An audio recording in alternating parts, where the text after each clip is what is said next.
Kinabukasan sa loob ng kanilang base, tiniyak ni Red na sapat ang naging pahinga ng lahat. Pagkatapos ay tinanong niya sina Marie at Ellie kung kumusta ang kanilang bagong kagamitan, gagamitin na ba nila ito? Sa kanyang palagay, ang maikling pahinga na yun ay sapat upang maging mas masigla at mas kumpiyansa ang buong grupo.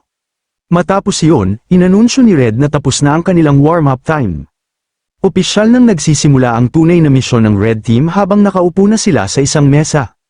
Ipinaliwanag niyang ang pinakamahalaga nilang layunin ay ang makolekta ang lahat ng Stella Fragments na kanilang mahahanap. Inihayag din ni Red na iba ang paraan ng kanilang misyon kumpara sa karaniwang exploration team. Ayon sa kanya, dati ay lumilitaw lamang ang Stella Fragments sa mga lugar na nakaselyo sa likod ng mga Black Witch Barrier, ngunit matapos ang mga kamakailang pangyayari, hindi na yun ang kaso. Mula ngayon, susundan nila ang bawat space distortion na lilito sa dinaanan ni Kay at kukunin ang anumang Stella Fragments na matatagpuan nila roon, napawisan ng malamig si Kay nang marinig yun. Pagkatapos ay nagbigay pa si Red ng isa pang balita, sinabi niyang hindi na siya palaging makakasama sa bawat ekspedisyon mula ngayon. Nang marinig ito, natigilan ang buong koponan sa pagkabigla. Agad na nagtanong si Kay kung bakit, habang natarante naman si Mary at inakalang papasok sila sa Blackland nang wala si Red. Kalmadong sinabi ni Red na huwag silang mag-alala dahil hindi pa siya tapos magpaliwanag. Iginiit niyang hindi naman ito mangyayari sa lahat ng pagkakataon. Ayon sa kanya, mas abala siya kaysa sa inaakala ng lahat. Naglabas si Red ng 2 mission document at ipinaliwanag na bilang isa sa 3 primaries of light at personal na colorist ni Lady Luminous, madalas siyang italaga sa mga espesyal na misyon na hindi niya maaaring tanggihan. Kapag nabigo ang mga misyong yun, maaaring bumagsak ang infrastruktura ng lungsod at mailagay sa panganib ang napakaraming buhay. Dahil dito, kailangan niyang patuloy na harapin ang iba't ibang krisis sa buong Shining City. Gayunpaman, ipinaalala ni Red na patuloy pa ring tinutugis ng Black Hand ang kanilang grupo. Kaya hindi niya maaaring pabayaang mag-isa ang Red Team sa kanilang mga ekspedisyon. Sa halip, naghanda na siya ng taong papalit sa kanya tuwing hindi siya makakasama. Makalipas ang ilang sandali, pinapasok ni Red ang taong yun. Lumingon ang buong koponan at nagulat nang makita si Arancia.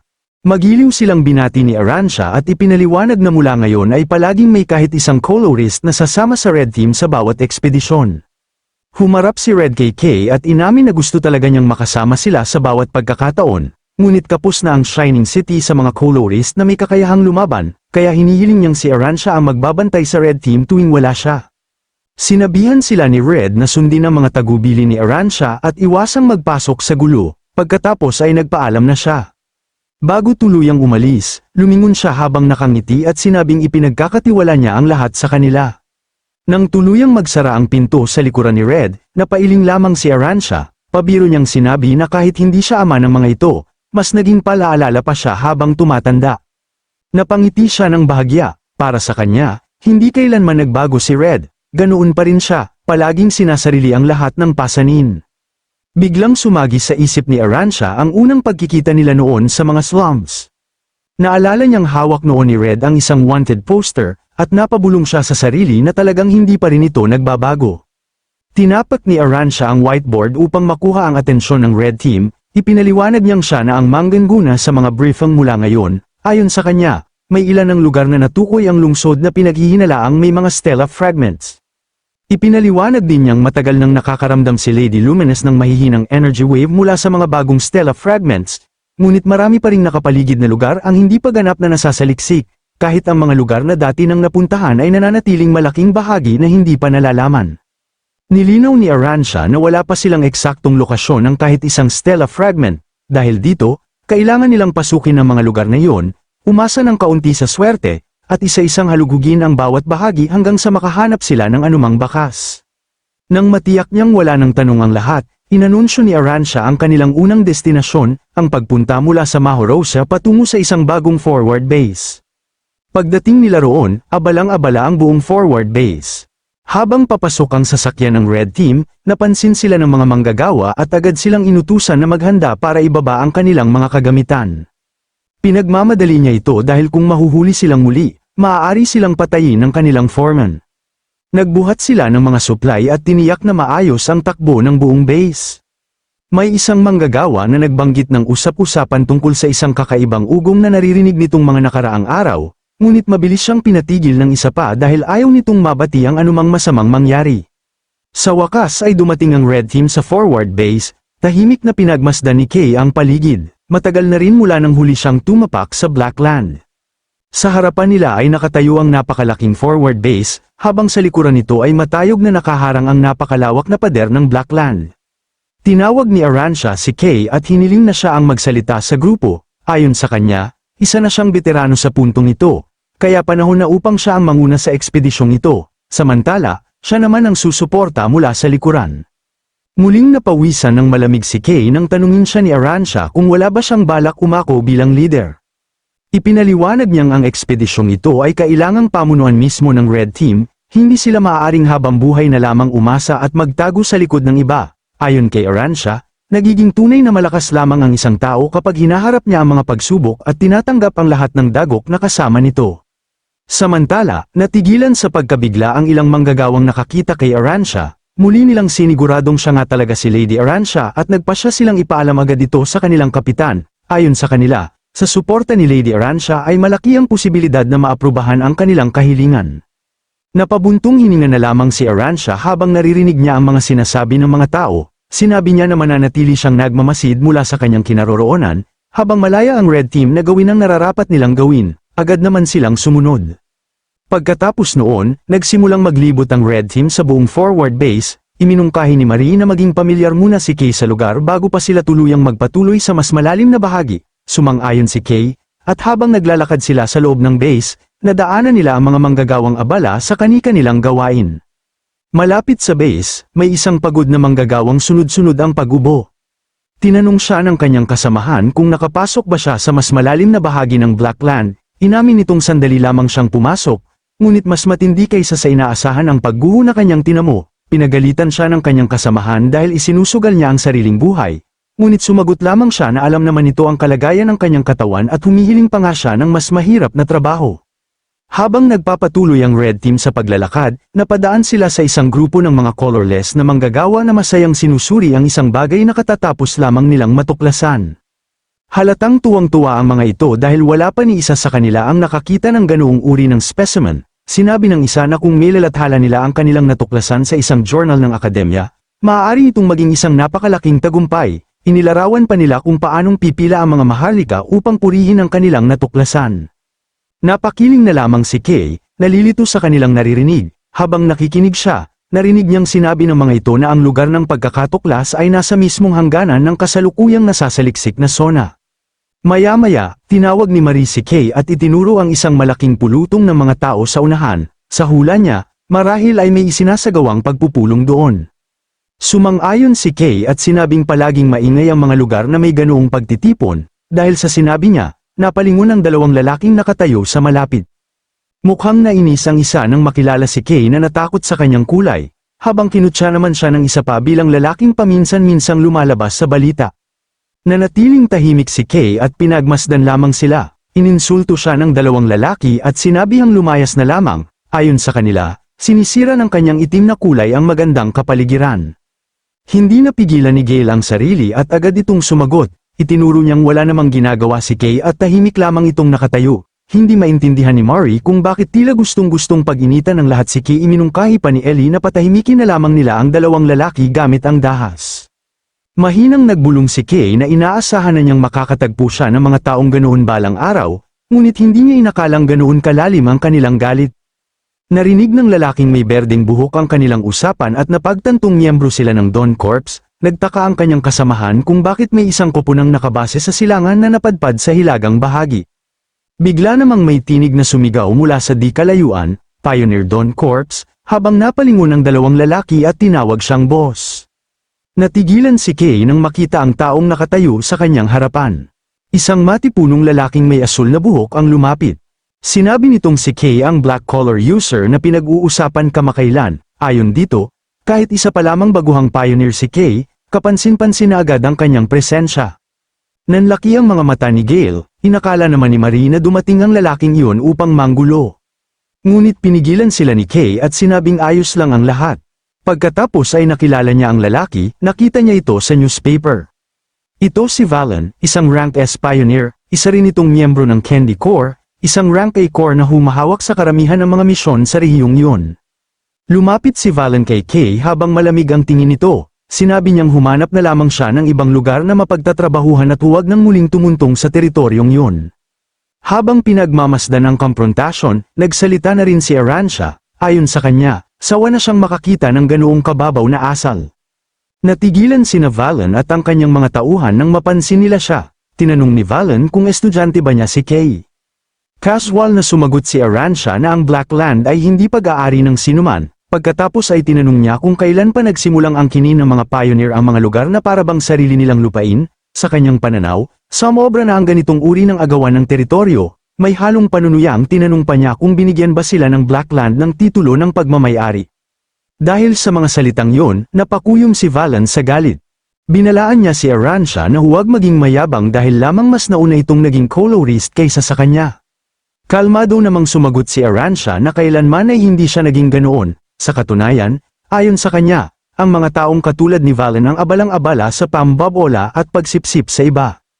Pagkasabi niyon ay pinangunahan ni Aransha ang Red Team palayo roon, kalaunan ay umalis din sina Valen at ang kanyang mga tauhan, halatang nagngingit-ngit sa galit. Pagkaalis nila, nagreklamo si Gale dahil sa inis, tinukso naman sila ni Marie at sinabing matapang lamang sila habang palayo na. Si Kay naman ay tahimik na umasa na hindi na niya muling makakasalubong ang mga ito. Inalo siya ni Aransha at sinabing karaniwan lamang ang alitan sa teritoryo sa pagitan ng mga pioneer. Sumagot si Kay na ayos lang siya dahil wala rin namang nangyaring masama sa huli. Pagkatapos ay sinabi niyang maghanda na ang lahat dahil papasok na sila sa Blackland. Sa sandaling yun, isang grupo ng mga opisyal ng Colorless Disaster Management Office ang nagmamadaling lumapit kay Aransha. Nagpakilala silang mula sa Disaster Management Office at nakiusap na bigyan sila ng kahit kaunting oras upang makipagkita sa kanilang kapitan. Iginiit nilang napakaapurahan ng kanilang kahilingan, napabuntong hininga si Aransha, ipinaliwanag niyang muli na naroon lamang siya bilang escort ng Red Team sa araw na yun, isang bagay na ilang beses na niyang sinabi sa kanila. Pinagmasdan ni Kay ang buong pangyayari at napabulong na ang pagiging sikat ay mas maraming dala palang problema kaysa pakinabang. Makalipas ang ilang sandali, tuluyan nang naubos ang pasensya ni Aransha, mahigpit niyang sinabi sa lahat na tigilan na ang pangungulit at umalis na agad. Hindi nagtagal narating nila ang bahagi ng Blackland, at naunang pumasok si Kay, sumunod na ang Red Team na kasama si Aransha. Pagdating nila roon, sinabi ni Marie na tuluyan ng tinanggihan ni Aransha ang kahilingan ng mga opisyal. Ipinaliwanag ni Kay na sa karaniwang pagkakataon ay agad silang tutulungan ni Aransha nang walang pag-aalinlangan. Naisip niya kung gaano kahirap ang kalagayan ng mga opisyal ng lungsod. Sa kanyang pananaw, halos anumang problema ay nalulutas kapag si Aransha ang kumikilos. Gaano man ito kalaki, yun mismo ang dahilan kung bakit napakalaki ng pag-asa ng lahat sa kanya. Naglakad si Aransha sa unahan ng grupo bago lumingon sa kanila. Sinabi niyang kung mas marami lamang sana siyang oras, tiyak na tinulungan niya ang mga opisyal. Ngunit sa araw na yun, ang pinakamahalaga nilang layunin ay ang kanilang unang misyon, ang matagpuan ang Stella Fragment. Habang pansamantala siyang namumuno sa grupo, bahagya siyang ngumiti. Inamin niyang matagal na rin mula nang huli siyang maglakbay sa Blackland kasama ang ibang koponan. At ang paglalakbay na yun ay nagbabalik ng maraming alaala. Sa harapan ng Red Team ay muling bumungad ang napakalawak at nakapanghihilakbot na kalawakan ng Blackland. Huminto si Aransha at buong tapang na inihayag ang pagsisimula ng kanilang unang misyon. Sa kabilang panig ng Blackland, magkasama sina Red at Green, dalawa sa mga primary. Naalala ni Green ang dati nilang misyon. Matagal na rin mula nang huli silang magkasamang lumabas sa field ng ganito. Tinawag niya si Red bilang kanyang senior dahil simula nang maging primary sila. Naging sobrang abala na sila kaya halos hindi na sila nagkikita. Sumang-ayon si Red, noon, halos araw-araw silang magkasama sa Blackland. Naalala niya ang panahong handa siyang tumalon sa anumang panganib kung nangangahulugan yun ng pagprotekta sa mga tao. Wala siyang pag-aalinlangang linisin ang anumang kaguluhan. Ipinaliwanag naman ni Green na ang lahat ng ginawa niya noon ay para sa kapakanan ng lungsod. Hindi siya basta na lamang nagsasakripisyo ng walang dahilan. Binanggit niya kay Red na habang buhay niyang hahangarin na maging isang kagalang-galang na tao. Habang nakatanaw sa isang sinag ng liwanag, sinabi ni Red na kalimutan na nila ang mga nakakahiyang alaala at mag-focus na lamang sa kanilang misyon. Kakadating pa lamang nila sa lugar na tinukoy ni Lady Luminous, napansin naman ni Green na ito nga ang lugar na kanyang binanggit. Sumang-ayon si Red, ito nga ang lugar na tinutukoy niya. Mula nang maglagay si Kay ng isang spell sa lugar na yon, nanatili na itong ganoon. Agad itong sinuri ni Green, karaniwan, kahit alisin nila ang mga itim na ulap ay bumabalik lamang ang mga ito, ngunit ang lugar na ito ay nanatiling malinaw, tiyak na may kakaiba rito. Naisip ni Green na marahil ay hindi lamang natugunan ni Kay ang lahat ng kinakailangang kondisyon upang tuluyang mabura ang mga madidilim na ulap sa buong Blackland, sang-ayon naman si Red sa hinalang yun, kaya napagpasyahan nilang subukan muna ang barrier technique. Ngunit kahit isinagawa nila ang teknik na yun, wala pa ring anumang naging reaksyon. Napatanong si Green kung bakit hindi ito naging epektibo. Ipinaliwanag naman ni Red na ang kakayahan ni Kay ay pangunahing nakabatay sa direktang pakikipag-ugnayan, hanggat may nahahawakan siya gamit ang kanyang mga kamay, saka lamang ito nagtitrigger. Sa huli, walang naidulot ang kanilang eksperimento kaya kinailangan nila itong ihinto, dahil sa paliwanag ni Red, naunawaan na ni Green ang lahat. Napaisip si Red, taglay ni Kay ang isang kapangyarihang kahit siya mismo ay hindi pa lubos na nauunawaan. Kung iisipin ang naging paglago nito noon, sigurado siyang maaari pa itong maging mas malakas, ngunit kapag narating na nito ang sukdulan ng kapangyarihang yun, ang tunay na tanong ay kung makokontrol pa ba niya ito. Tiyak na alam ni Lady Luminous ang tunay na taglay ni Kay, ngunit tila may itinatago siya sa kanila, na para bang may hinihintay siyang tamang panahon para sa isang plano, kung ganoon, wala silang magagawa kundi ituon muna ang pansin sa kanilang misyon. Dahil dito, sinabi ni Red kay Green na simulan na nila ang operasyon, inutusan niya itong i-double check kung may Black Forest sa paligid, sumagot naman si Green na ilang ulit na niya itong sinuri at wala talagang kahit sinong tao sa malapit. May ngiting inilabas ni Green ang isang bagay, hindi nila inaasahang mangyayari ito. Sino ba naman ang mag-aakalang madadala nila ito mismo sa Blackland? Isa itong kamanghamanghang eksperimento. Dahan-dahan niyang binuksan ang lalagyan, at isang nakakasilaw na liwanag ang unti-unting lumabas. Ilang sandali pa, tuluyan ang sumabog ang matinding liwanag sa buong paligid. Sinabi ni Green na napakatapang ng naging desisyon ng State Optimus, wala pang nakasubok nito dati, sino ba naman ang mag-aakalang hindi lamang sila nakakuha ng isang Stellar Fragment, kundi madadala pa nila ito sa Blackland para sa isang aktwal na eksperimento. Para sa kaligtasan, 2 primary ang nakabantay rito, binanggit din niya kung gaano karaming pagsisikap ang ibinuhos niya para sa eksperimentong ito. Halos ang buong karera niya bilang isang mananaliksik ay inilaan niya rito. Napakahirap hikayatin si Lady Luminous na huwag makialam at hayaan na lamang ang sistema na kusang mamahaji ng mga Stellar Fragment, hindi maniniwala ang iba kung ilang gabi silang halos hindi natulog ni Lady Luminous para lamang maisakatuparan ito.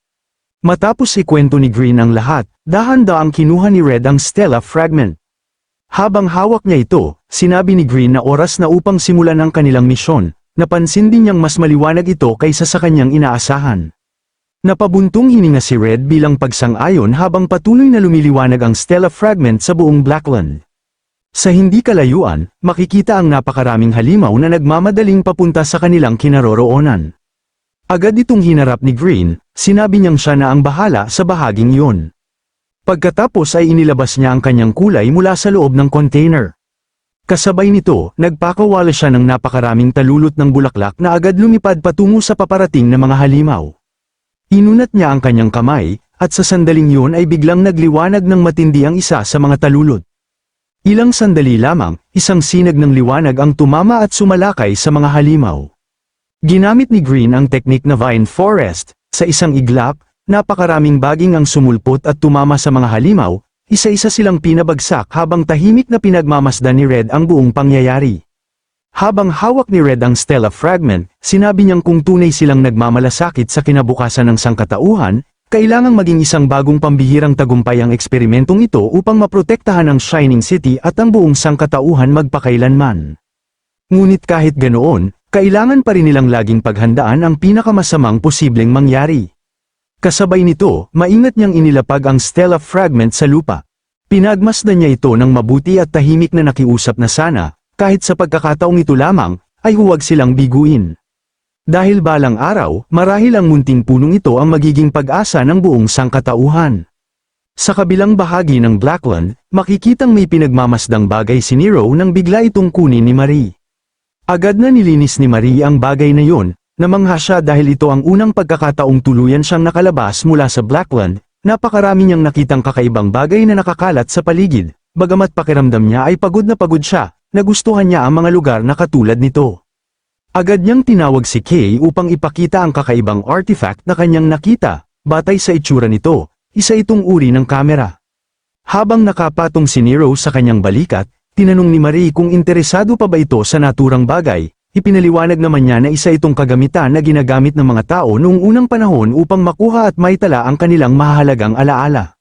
Pagkasabi nito, bigla na lamang may pinindot si Nero sa kamera.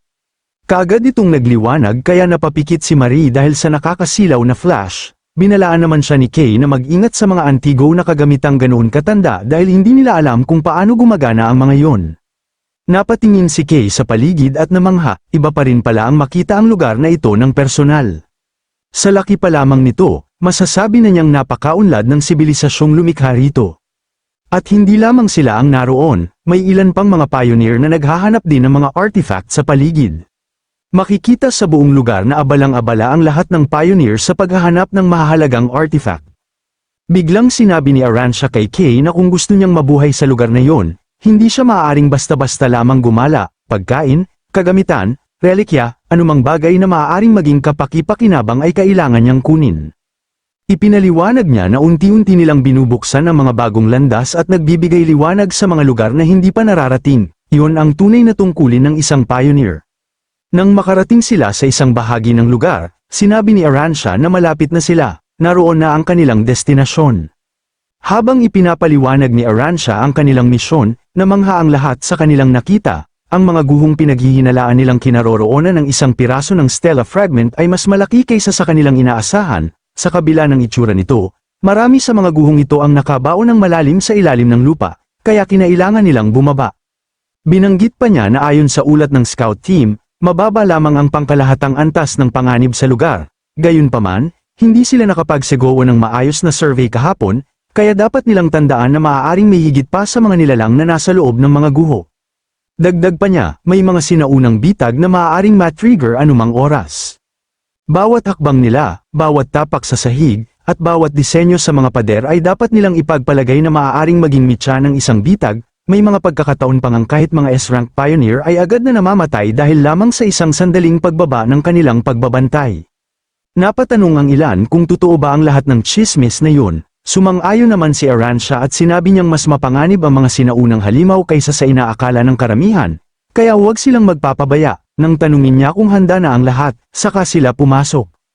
Pagpasok pa lamang nila ay agad silang sinalubong ng mga halimaw, ngunit mabilis din nila itong pinaslang. Inutusan sila ni Aransha na ipagpatuloy lamang ang kanilang ginagawa dahil halos nalilinis na nila ang bahaging iyon ng mga guho.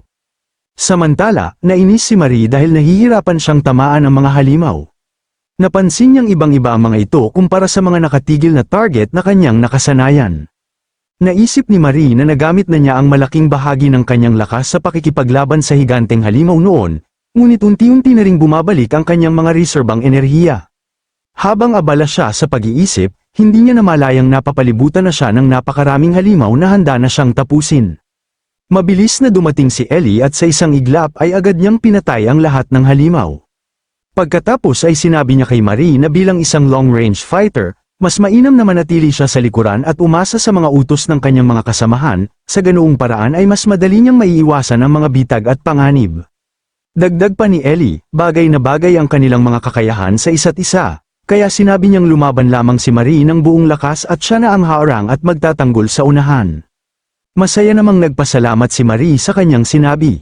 Matapos ang lahat, tuluyan na nilang nalinis ang lugar. Samantala, napatanong si Kay kung gaano na sila kalayo at kung nakarating na ba sila sa pinakailalim. Tumugon si Gale na humigit kumulang nasa ikapitong palapag na sila. Sinabi naman ni Kay na nakarating sila roon nang hindi man lamang nagpapahinga. Bigla siyang napatingin sa ibaba. Sa dami ng walang tigil nilang laban, dapat sana ay pagod na silang lahat. Ngunit sa halip ay napakagaan ng pakiramdam ng kanyang katawan, na para bang patuloy pa itong lumalakas. Sa sandaling yun, ginamit ni Aransha ang kanyang sandata at nagpakawala ng isang sinag ng liwanag sa paligid. Hindi makapaniwala si Aransha, kung hindi niya alam ang katotohanan, iisipin niyang hindi mga baguhan ang kasama niya, ang koordinasyon nila ay nakakahiya maging para sa maraming veteranong pioneer. Sa totoo lang, hindi niya inaasahang makararating sila rito sa loob lamang ng wala pang isang araw, hindi pa rin siya makapaniwalang nakatagpo si Red ng mga pambihirang batang tulad nila. Itinuro ni Aransha ang isang bahagi ng lugar. Ayon sa mga scouting report, tama ang lahat ng impormasyon, lampas sa pintuang yun ay naroon ang mas malalim na bahagi ng mga guho at ang Black Mist Veil. Makikita nila ang napakakapal na itim na hamog sa loob nito, Kahit manatili lamang doon ng sandali ay sapat na yon upang unti-unting kainin ng Erosion ang kanilang isipan. Sa kabilang panig ng belo ay naroon ang kahariang pinamumunuan ng Stella Fragment. Ang tunay nilang misyon ay makalusot sa depensa nito at wasakin ito. Humarap si Aransha sa Team Red at mahigpit silang binalaan. Wala pang sinumang nakapasok sa silid na yun noon, kaya tiyak na puno ito ng panganib. Mula sa sandaling yon, siya na ang mangunguna at walang sino man ang gagalaw nang walang kanyang utos. Matapos ang maikling briefing, nagsimula na silang maglakad papasok. Sa kisame ay may nakalagay na isang CCTV camera. Bigla itong gumalaw nang may matukoy itong kakaibang presensya. Agad itong napansin ni Kay, kinilala siya ng sistema bilang number 60. Natukoy ng CCTV ang panganib at agad na kinumpirma ang pagkakakilanlan ng Black Witch, na itinuturing nitong pinakamataas na antas ng banta. Kasunod nito, bigla na lamang bumagsak ang isang makapal na harang sa kanilang harapan, dahilan upang magulat ang lahat. Dahil sa pagtukoy ng sistema sa banta, automatiko nitong isinara ang lahat ng daanan at nagkahiwa-hiwalay ang grupo. Nagulat ang lahat nang tuluyan ng magsara ang mga pintuan at makulong sila sa loob. Agad na kumilos si Aransha gamit ang kanyang sandata at inutusan ng lahat na umatras. Kasabay nito ay pinakawalan niya ang isang napakalakas na pag-atake sa pintuan. Ngunit nang hamupa ang alikabok, ni isang gasgas ay wala itong tinamo. Dahil dito, napagtanto ni Aransha na nasa energy conservation mode ang sistema, lalo niyang napagtanto kung gaano kahirap harapin ang sinaunang teknolohiya. Nagulat naman si Kay nang biglang magsalita ang sistema. Plasma Particle Disintegration System activated. Mula sa mga pader ay lumabas ang mga sandata habang muling nagsalita ang sistema, 10 seconds until passage incineration. Nabahala si Aransha at agad niyang tinawag sina Kay at Ellie. Sinabi niyang ang tanging paraan ay basagin ang pintuan dahil nagsisimula ng gumuho ang sahig, ngunit sinabi ni Kay na maaari niyang subukang gamitin ang kanyang kakayahang sumipsip. Hindi sumang-ayon si Aransha. Alam nilang isang uri ng pagsusunog ang paparating, ngunit hindi nila alam kung ordinaryong apoy lamang ba yun o mas mapanganib pa. 7 segundo na lamang ang natitira. Binalaan niya si Kay na huwag kailanman maliitin ang sinaunang teknolohiya dahil wala silang ideya kung anong uri ng pag-atake ang ilalabas nito. Naunawaan ni Kay ang kanyang sinabi, ngunit 5 segundo na lamang ang natitira. Agad niyang tinawag si Ellie upang lumapit habang patuloy na bumababa ang countdown. Inangat ni Kay ang kanyang kamao at nagpalabas ng maitim na kapangyarihan, pagkatapos ay sinabi niya kay Aransha na bababa sila sa ilalim. Nang matapos ang countdown, agad na sinimulan ng sistema ang pagsusunog sa daanan. Sa mismong sandaling yon, buong lakas na ibinagsak ni Kay ang kanyang kamao sa sahig. Agad itong nabasag. Isang napakalaking butas ang nabuo at dahan-dahan silang nahulog pababa. Samantala, bumagsak si Kay ng mag-isa sa kadiliman. Agad namang nagpakawala ng liwanag si Nero. Napatanong si Kay kung nakaiwas ba sila sa pag-atake dahil muntik na talaga silang maabutan. Tumayo siya at pinagmasdan ng paligid. Doon niya napagtantong nasa loob na sila ng Black Mist Veil. Sa wakas, narating nila ang isang lugar na wala pang sinumang nakapasok noon, isang mundong nababalot ng makapal na kadiliman. Dahil sa pag-atake, yumanig ang buong silid, nagulat ang lahat sa nangyari.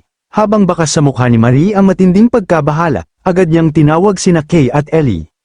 Matapos ang pagsabog, bumungad sa kanila ang matinding pagkawasak na dulot ng ginawa ni Kay habang papalapit sila. Paulit-ulit na nakikiusap si Marie na sumagot ang dalawa kung ayos lang ba sila. Paglapit nila, nakaramdam sila ng matinding init, napansin din nilang nabara na ang butas habang patuloy itong sinusunog.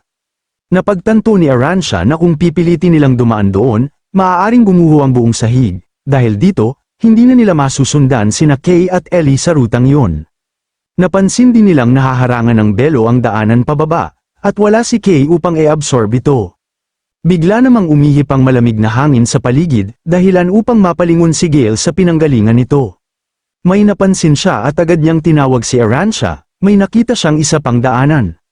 Agad silang pumasok doon, napansin ni Gale na kakaiba ang daloy ng hangin, kaya inisip niyang maaaring ito ang daanang pababa. Pinuri siya ni Aransha sa kanyang ginawa at inutusan siyang manguna sa grupo. Samantala, nakaramdam si Marie ng kakaibang ginhawa sa paligid. Sa kanilang paglalakad, narating nila ang isang pintuang kahawig ng elevator na may nakaharang sa harapan nito. Nilapitan nila ito at sinubukang buksan gamit ang lakas. Sa huli, nagawang wasaki ni Aransha ang pintuan. Nang makita yon, hindi inakala ni Aransha na mayroon pa palang ibang daanan sa lugar na yon. Muli niyang pinuri si Gale sa mahusay nitong paghahanap. Sumilip siya sa ibaba at sinabi na kung daraan sila roon, baka maiwasan nila ang belo at matagpuan sina Kay at Ellie. Dahil dito, sinabi niyang kailangan na nilang magmadali at hanapin ang dalawa, sabay-sabay silang tumalon pababa. Samantala, sa kabilang dako, patuloy na naglalakad si Kay kasama si Nero, na nagsisilbing liwanag niya sa gitna ng dilim. Napatanong siya sa sarili kung nasa loob na ba sila ng belo, napansin din niyang pamilyar ang lugar, na tila ito rin ang pinasukan nila noong nakaraan. Nagkahiwalay sila ni Ellie habang nahuhulog, kaya kailangan niya itong mahanap kaagad.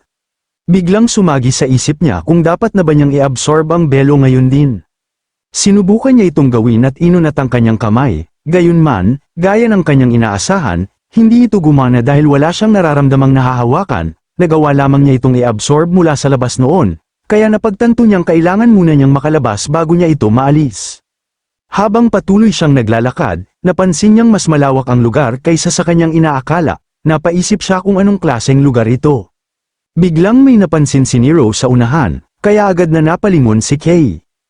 Nakita niya si Ellie at nakahinga siya ng maluwag dahil natagpuan niya rin ito. Ngunit napansin niyang may kakaiba sa kalagayan nito habang may kung ano-anong ibinubulong. Naalala niya ang nangyari noon, nang makarinig sila ng mga hindi kilalang bulong at nagsimulang kumilos ng kakaiba ang lahat, gayunpaman, umaasa siyang maibabalik pa rin niya ito sa normal. Lumapit si Nero kay Ellie, habang umaasa naman si Kay na matutulungan siya nitong maibalik sa dati ang kasama. Nagpakawala si Nero ng nakakasilaw na liwanag, ngunit patuloy pa ring nagsasalita si Ellie tungkol sa kanyang kapatid na babae at sa pangangailangan niyang patunayan ang kanyang sarili na siya ay malakas. Habang sinasabi niyang ginagawa niya ito para sa kanyang kapatid na babae, dahan-dahan niyang hinugot ang kanyang espada. Nang makita yun ni Kay, agad siyang naging alerto at binalaan si Nero na lumayo kaagad, na labis namang ikinagulat ng pusa. Kasunod nito, bigla na lamang inatake ni Ellie si Nero, mabuti na lamang at dumating si Kay sa tamang oras at agad niyang nasalag ang pag-atake. Nagulat si Kay sa nangyari, habang nakatingin kay Ellie, napansin niyang iba ang mga sintomas nito kumpara noong dati. Napagtanto niyang kahawig ito ng kalagayan ng mga Black Hand. Sa sandaling yun, sunod-sunod na umatake si Ellie, ngunit mabilis namang naiwasan ni Kay ang bawat isa. Habang umiiwas, naguguluhan siya sa nangyayari, hindi niya alam ang dahilan ng pagbabago ni Ellie, ngunit alam niyang walang mabuting maidudulot kung pababayaan niya ito. Napag-isip-isip niyang kung lalo pa itong lalala, kailangan niya muna itong ibalik sa normal, kung magagawa lamang niyang i-absorb ito tulad ng dati, maaaring bumalik ito sa dating kalagayan. Inihanda ni Kay ang kanyang kamay upang isagawa ang kanyang plano, kailangan lamang niyang makalapit ng kaunti upang ma-absorb ito. Ngunit nahirapan siyang makalapit dahil napakabilis ng sunod-sunod na pag-atake ni Ellie. Sa sandaling yun, bigla niyang naisip kung bakit hindi niya ginagamit ang sarili niyang kakayahan. Doon niya napagtanto na nawawalan si Ellie ng kulay habang nasa loob ng sensasyong ito. Naisip niyang kailangan lamang niya ng kaunting lakas ng loob, kasabay nito, siya naman ang nagsimulang umatake. Ngunit hindi rin nagpahuli si Ellie at agad nitong binago ang paraan ng pag-atake. Mabilis nitong iwinasiwas ang espada patungo kay Kay, na tila handang tapusin ang laban. Kalmadong pinagmamasdan ni Kay ang paparating na pag-atake, kasabay nito, ginamit niya ang Chroma Manifestation. Binalutan niya ng itim na enerhiya ang kanyang kamay upang salagin ang espada. Habang nakasalag, dahan-dahan niyang idinulas ang kanyang kamay sa talam upang makalapit kay Ellie. Itinulak niya ang espada, dahilan upang mapa-atras si Ellie ng bahagya. Sinamantala ni Kay ang pagkakataon, agad niyang inunat ang kanyang kamay, sinunggaban ang espada ni Ellie, at saka hinawakan ito sa balikat. Sa wakas ay nahuli rin ni Kay si Ellie, mahigpit niya itong hinawakan at marahang sinabi rito na gumising na, kasabay nito, unti-unti niyang inabsorb ang itim na kapangyarihang bumabalot sa katawan nito. Biglang may sumagi sa alaala ni Ellie habang nakita yun ni Kay, ang sarili ni Ellie na nanginginig habang nagtatanong sa kanyang nakatatandang kapatid na babae kung bakit ganoon ito magsalita sa kanya. Sa kanyang harapan ay nakatayo ang kanyang ate, na nagpapaliwanag na gusto lamang nitong makatulong sa kanya. Ngunit malamig lamang ang tingin nito sa kanya, agad namang humingi ng paumanhin si Ellie at inaming nagkamali siya, nangako siyang hindi na niya iyon uulitin. Ang mga alaala ni Ellie ay puno ng pagkadismaya sa kanyang sarili, paulit-ulit siyang humihingi ng tawad sa kanyang kapatid dahil pakiramdam niya ay banigo niya ito. Sa sandaling yun, biglang napunta si Kay sa isang kakaibang lugar. Nagulat siya nang mapansin ang isang hibla ng alaala ni Ellie, dahan-dahan itong lumapit sa kulay dilaw na liwanag sa kanyang dibdib. Matapos ang pangyayaring yon, sabay na nagising ang dalawa. Napansin ni Kay na tuluyan ang nagkamalay si Ellie, napahawak naman ito sa kanyang ulo dahil sa matinding sakit habang sinabi ni Kay na sa malaking problema siya kanina lamang.